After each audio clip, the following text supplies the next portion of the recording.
4:30. وتعالى صديقي المستمع وسؤال حلقة اليوم مع الأستاذ بسام شماع. اتفضل يا أستاذ بسام. السؤال اللي هنسأله النهارده يا شباب، بنت القائد المغوار يوسف صلاح الدين الأيوبي اسمها، اسم بنت قائد المسلمين صلاح الدين الأيوبي كان اسمها ايه؟ مرة أخرى السؤال، ما هو اسم بنت صلاح الدين الأيوبي؟ وفي انتظار الإجابات على التليفون رقم 257 96 140 وتليفونات سويتش الإذاعة 257 57 155 257 87 120 والرقم الداخلي 32 09. والجوائز عبارة عن كتابين من مؤلفات الأستاذ بسام الشماع، وأيضا عبارة فترة مفتوحة بيقوم الفائز بإعدادها وتقديمها على الهواء مباشرة في الإذاعة التعليمية، وهيكون دوري معاه مجرد الحوار، وهذه الفترة هتكون بعد عيد الفطر المبارك إن شاء الله. والسؤال مرة أخرى، ما اسم بنت صلاح الدين الأيوبي؟ وزي ما ذكر الأستاذ بسام إنها كانت تقريبا البنت الوحيدة. أعتقد معانا مكالمة يا أستاذ بسام. اتفضل. ألو. السلام عليكم. عليكم السلام ورحمة الله وبركاته. إيمان عبد الهادي من محافظة القاهرة. البنت الوحيدة للقائد العظيم صلاح الدين الأيوبي كان اسمها مؤنسة خاتون.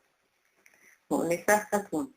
أستاذة إيمان، إحنا هنقول الإجابة الصحيحة في نهاية الفترة، لكن حضرتك تابعينا عشان نعرف مين الفائز في فترة النهاردة إن شاء الله. جزاكم الله خيرا. جزانا وإياكم إن شاء الله.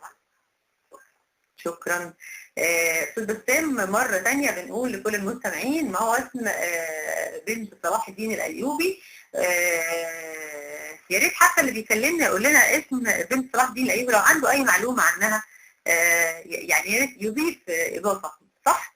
برافو. أنا نفسي نقول يا جماعة، يعني فكرة إن إحنا لما بنذكر الأسماء ديت ولما بنذكر الحوادث ديت بنحاول ان احنا كمان نشجعكم انتوا تبحثوا فيها اكتر. بنديكم مثلا اسماء مراجع تقدروا ترجعوا لها، وفي نفس الوقت نستحضر هذه الشخصيات. يعني كنا بنتكلم على صلاح الدين الايوبي وازاي ان هو كان يعني قائد مغوار، وبالتالي في دماغنا تملي هذه الذكرى لهذا الرجل بانه دائما فوق حصانه، وفي نفس الوقت رجل محارب. لكن لما اجي اقول لك مثلا هو كان رقيق القلب وكان خاشع الدم، تخيلوا معايا ازاي كان صلاح الدين الايوبي بيحب الاستماع الى القرآن الكريم. هو جميل وصفاته جميلة وانجازاته عظيمة. اعتقد معانا مكالمة تليفونية بعد اذنك استاذ بسام. الو. السلام عليكم. عليكم السلام ورحمة الله وبركاته. ازيكم يا غالي؟ اهلا وسهلا. ازيك يا استاذ بسام؟ يا اهلا بيك. انتم طيبين؟ حضرتك طيب. معاكم معيد حسين علي من الجيزة. اهلا بحضرتك. اهلا وسهلا بيك. حضرتك من الفائزين معانا. ده حاجة تشرفنا يعني. الله يخلي حضرتك. اسم اخت صلاح الدين مؤنسة خاتون. بنت صلاح الدين ولا ايه؟ اخت بنت صلاح الدين اسمها مؤنسة خاتون. بنت ولا اخته؟ لا. طيب واخته فاكر اسمها؟ اخته لا مش ما يحضرنيش يعني. طيب ماشي. هو ده مش السؤال يعني، بس انا قلت يعني. شكرا يا استاذ عيد. وتابعنا بقى في نهاية الفترة هنقول اسم الفائز. ومرة أخرى سؤال اليوم، ما هو اسم بنت صلاح الدين الأيوبي؟ في انتظار الإجابات على التليفون رقم 257 96 140 والتليفونات سويتش الإذاعة 257 57 155 257 87 120 والرقم الداخلي 32 09. واستاذ بسام، حضرتك كنا بنتكلم عن صفات صلاح الدين الجميلة والرقيقة وحبه للقرآن الكريم.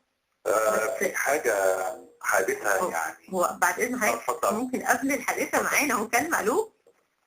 أهلا وسهلا. حضرتك السلام عليكم. وعليكم. حضرتك طيبة. وحضرتك طيبة. مين معايا؟ ماجي حسن سراج.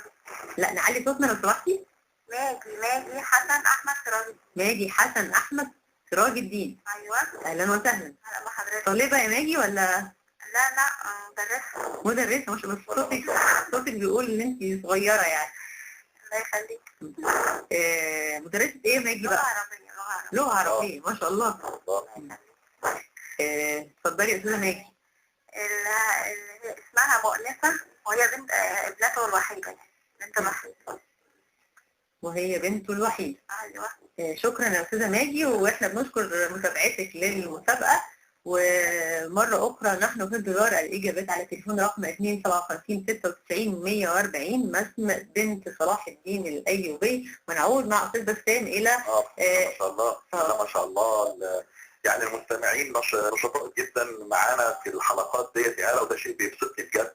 أكيد. هو الجميل يا أستاذ بسام إن حضرتك لما بتختار شخصيات، يعني الحقيقة ده ملاحظاه عن الفترات اللي فاتت مع حضرتك، كان يمكن بنتكلم عن الفارابي وعن ابن خلدون وابن سينا، و يعني عن الشخصيات المعروفة قوي.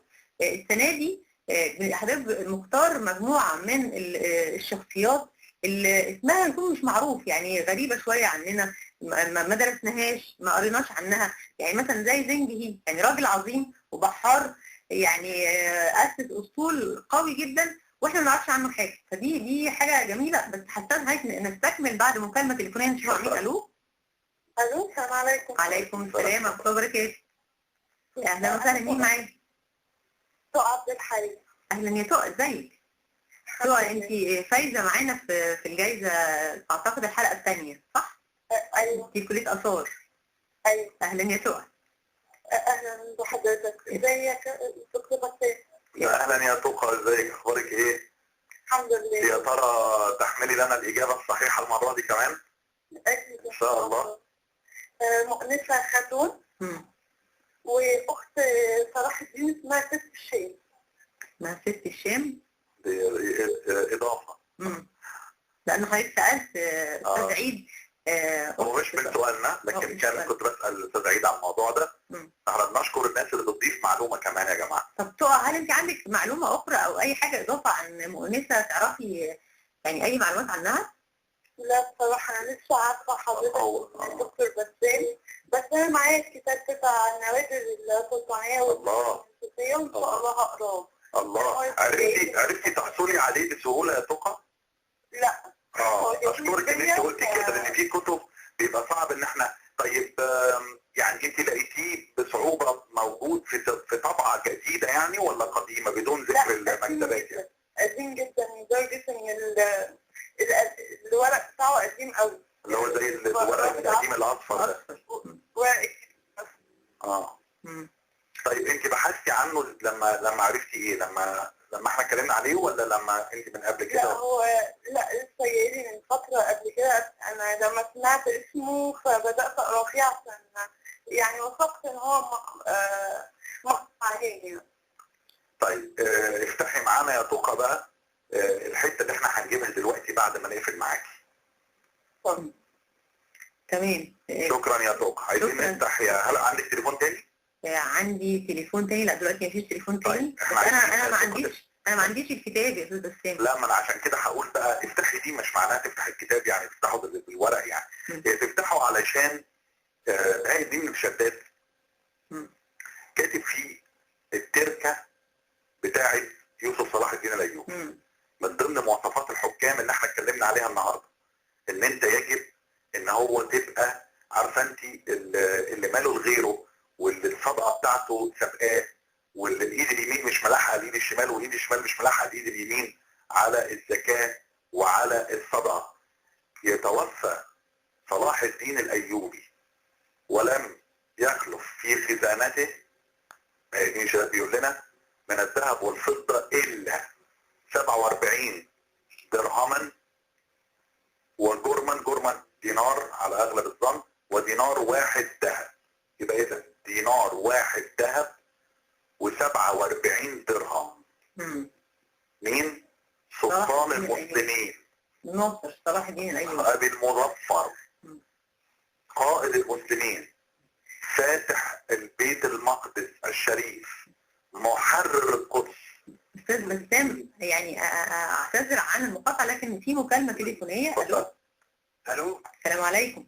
وعليكم السلام ورحمة الله وبركاته. أهلا بحضراتكم. اهلا بحضرتك. أنا الحقيقة شرف لي أنا أول مرة أتكلم معاكم يعني. أهلا بيك. ان شاء الله مش اخر مرة.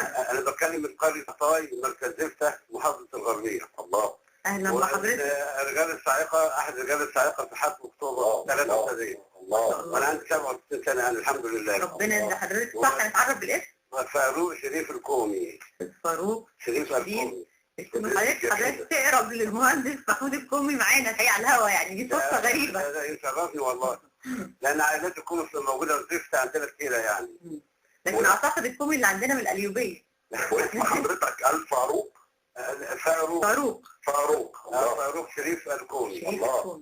الحمد لله. كنت من رجال التربيه والتعليم وحاليا بالماس، واحد رجال حرب اكتوبر الابطال، ويعني عبرنا الفجر يعني يوم السادس وكنت من انت المفروض يتعمل لك تمثال في وسط ميدان التحرير. ونقطة الشجاعة يعني، وانسان نقطة الشجاعة الحمد لله. انت المفروض يتعمل لك تمثال في وسط ميدان التحرير. لا والله الحمد لله، ده واجب علي وعلى كل مسلم. الله عليك. الله عليك. واجب علينا كلنا والله. عايزين المزيد من هذه الشخصيات. واحنا 3 اخوات والله، اقسم لك بالله احنا كنا 3 اخوات في حرب اكتوبر. الله. كان مدفعية من طه وانا كنت في الصاعقة، واخويا اللي بعد مظلات. احنا ال3 كنا في حرب اكتوبر يعني صلاح الدين تاني يعني. لا احنا ال3 في غيرنا يعني. والدتي برضه خالد وسام المحافظ في الغربية ده يا ريت الاجابه تبقى صحيحه كمان، تبقى فله ان شاء الله. مؤنسه صلاح الدين الايوبي هو الباني اعتقد من الباني يعني. هو كردي واتولد في تكريت ايوه واتولد في قلعه. تخيل بقى اتولد في، ما هو طبعا لازم واحد زي ده يطلع كده، اتولد في قلعه. سبحان الله.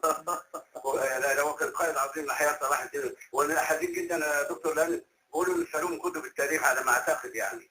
هو ما كان في حال سنه كده ان هو يسالوه من كتب التاريخ على هو وبعض يعني شالوه من كتب التاريخ المقررة على الولاد يعني. وانا قرأت ان هم شالوه من اللغه العربيه، من حصه اللغه العربيه او درس اللغه العربيه في سنه 5 بتاع يعني على الكوريكولم المنهاج بتاع سنه 5. لو الكلام ده مظبوط يا جماعه. دي كده استاذ بسام، دي حاجه جميله. احنا بنقول احنا عايزين نعرف العباقره في دوله الاسلام، وابو الوطن الفسجاني او الفسجاني معروف بره، واحنا هنا بنلغي المقررات اللي بتعرفنا بالعباقره وبالعلماء. التربيه والتعليم لو كان بيسمعنا دلوقتي كويس انت فكرتنا بالموضوع ده. لا انا حزين جدا والله.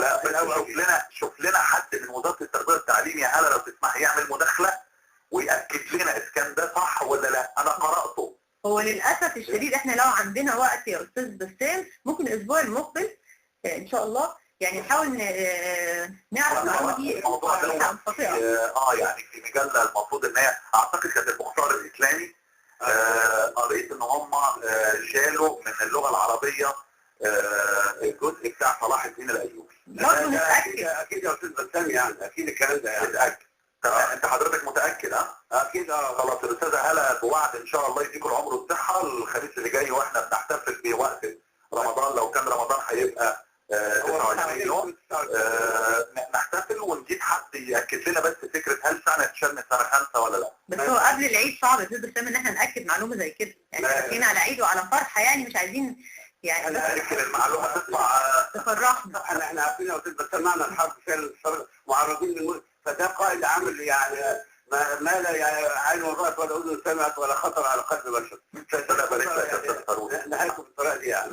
نريد المزيد من شخصيات حضرتك في مجتمعنا الحقيقه. استاذ فاروق شريف الكومي، شكرا جزيلا لمكالمه حضرتك، وشكرا لكل المستمعين اللي كلمونا، وشكرا للمكالمات اللي يعني للاسف مش هنعرف ناخدها معانا النهارده. فاصل قصير ونعود مع حضراتكم مع استاذ بسام ونقول الاجابه الصحيحه ونقول اسم الفائز في هذه الحلقه على الهواء مباشره.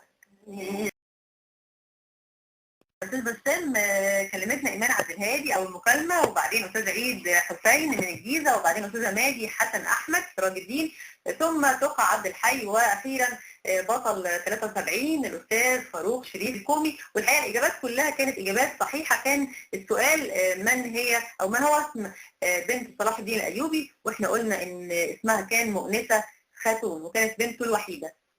تمام كده مظبوط، والف مبروك للجميع. ونختم بجمله جميله. صلاح الدين الايوبي يا جماعه لما كان بيقرأ في مجلس القرآن على سرير الموت او سرير الوفاة الشيخ ابو جعفر وصل الى قوله تعالى: لا اله الا الله عليه توكلت، فتبسم صلاح الدين الايوبي وتهلل وجهه وسلمها الى ربه.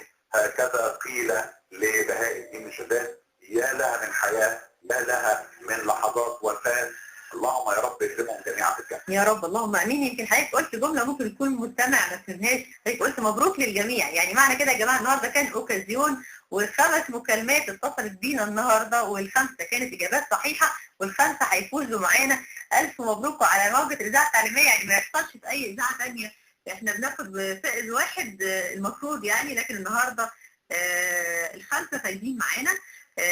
شكرا لكل المستمعين اللي سمعونا، وشكرا لكل الفائزين اللي اتصلوا بينا، وبنشكر استاذ بسام الشماع يا رب دايما كده بكتب ومؤلفات وبجوائز باذن الله. ان شاء الله مع الف سلامه، وكل عام وانتم بخير، ونشوفكم نسمعكم الخميس الجاي ان شاء الله. ان شاء الله. شكرا لكل المستمعين، كنا معكم وعباقرة في دولة الاسلام مع هالة وبسام، مسابقة اسبوعية وجوائز عبارة عن كتابين من مؤلفات استاذ بسام الشماع، بالاضافة لفترة مفتوحة على الهواء مباشرة مع كل فائز بعد عيد الفطر المبارك. كونوا معنا الخميس المقبل بمشيئة الله، والف مبروك لكل الفائزين في هذه الفترة. واليوم كان الحقيقة اوكازيون في الجوائز، معنا ايمان عبد الهادي، عيد حسين، ماجي حسن احمد، وتقى عبد الحي، وفاروق شريف الكومي. الف مبروك. كنا معكم عباقرة في دولة الاسلام بلمسات فنية رقيقة مع زميل العزيز محمود الكومي، وهذه ارق امنياتي من امام الميكروفون، الاعداد والتقديم هالة حاتم.